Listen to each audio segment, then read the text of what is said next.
Okay, so people, we're actually en route to go pick up the engine now, and I'm wondering if any of you have actually managed to guess what engine it's going to be.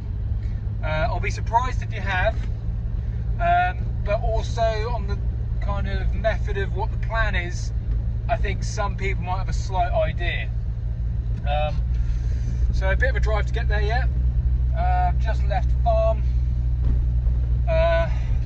Hopefully there's no major traffic and it's all genuine as well, and all the bits.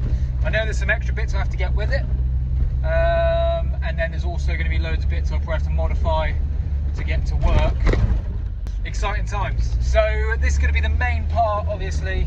It's a major part of the build to get this engine, gearbox, ECU and such all in place, and see where to go from there. I think I'm getting a prop shaft as well, which is going to be great because that'll have the kind of joint I need to match up with the gearbox, and then also I can splice in with whatever I need to with the rear axle and the prop that I've actually got with the GMC already. So let's get to it. The engine's now loaded up after all the driving today. Got there, the guy even had a little HIAB, so we dropped it right in the back of the truck of the current daily. So it feels like I've been driving for quite a while now. I've just stopped to get a Coke, and it definitely feels longer being stuck behind a Honda Jazz. So don't know what I feel like that added a couple hours on. It was probably only 10 minutes, but it felt like a couple hours. I don't think any of you from this position will be able to tell what the engine is in the back. It's hidden behind that tyre. If you can figure it out just from what's behind the tyre, I'll be very impressed. Little hint, that tyre has nothing to do with the car it come off of. I have a feeling a lot of people aren't going to agree with the choice I've gone for, and there'll be some people that say, great engine, understand your choices, understand your reasoning. So yeah, I'm going to carry on driving home, get parked up outside, ready to then drive to the workshop in the morning and unload it. See you on the flip side. I've just got home, you can see it's a bit darker now. So that's the driving done for today. Just glad I got the engine, and I'd just like to apologise to everyone that was stuck behind me between Worcester and Marlborough throughout all the hills. I was honestly giving it all I had, but this thing was struggling carrying the extra weight of that engine. Dropping down gears did nothing. It just either hit the limiter or it just dropped down and done like, you know, 800. And yeah, I was giving it all I could. So apologies to anyone I held up on your commute home. It's not a regular thing for me. I won't be doing it again anytime soon. I hope you all forgive me. Good morning, everybody. So I'm back in the truck, driving to the workshop. I've had a good look over the engine, make sure nothing's rattled loose, everything's still secure. Luckily I tied this thing down better than a main character from 50 Shades of Grey, so nothing's shifted and it's all still in place. So gonna get to the workshop, get it unloaded, check over what it needs, see if there's any signs of gaskets and perishing issues just to make note of, and then take some more measurements and see what it's going to take to actually get this engine fitted up. I'm hoping it's going to go straight in, but along with any of these custom things, any of these things that aren't factory, hey, even factory stuff doesn't fit.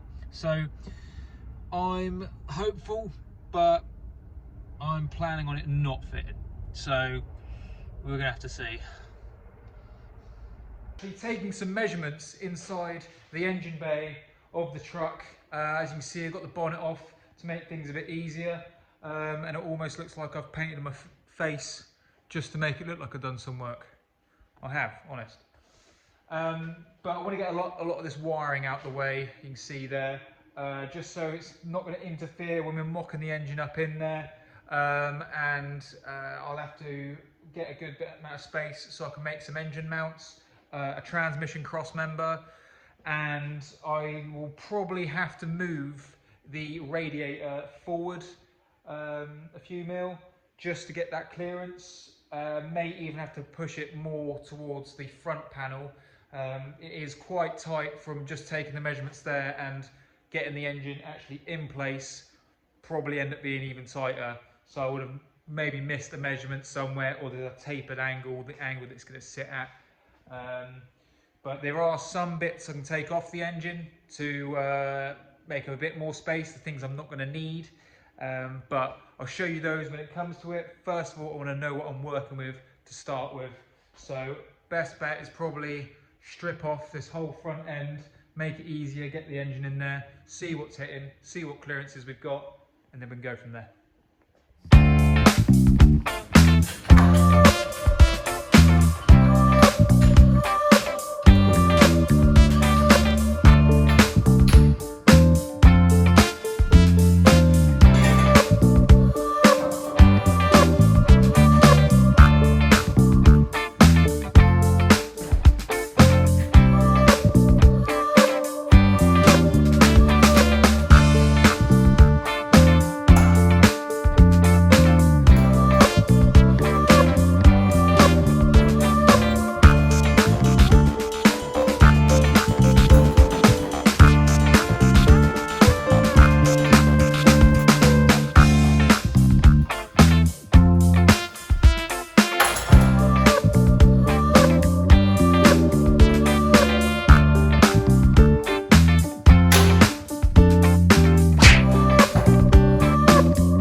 Okay, I'm curious to know if anyone has guessed what engine will be going in the truck.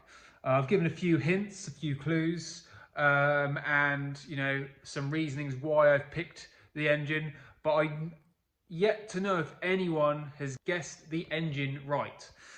So make your guesses. Be nice to someone to guess before I reveal what it is, and the first person to guess right will get their own Hit Hard t-shirt. I've got a few left in stock, so the first person to guess right will get a Hit Hard t-shirt sent out to them, all paid by me. I know, flash. But yeah, get guessing, and I'm curious to also what ideas people are going to come up with, and also what your thought process is on where this is going to go.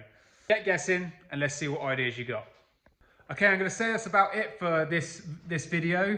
Like I say, made some good progress, making more steps, not really falling behind anything, which is always a bonus. So please stay tuned, follow along for the next video. Make sure you subscribe and like and comment any ideas on what you think is happening, and what you'd like to see more of. So yeah, please subscribe, it really helps out, gives me a bit more incentive to do these things instead of just doing it for myself. And it's nice to know who is interested in what's going on. So I'll catch you guys next time. Thanks for watching.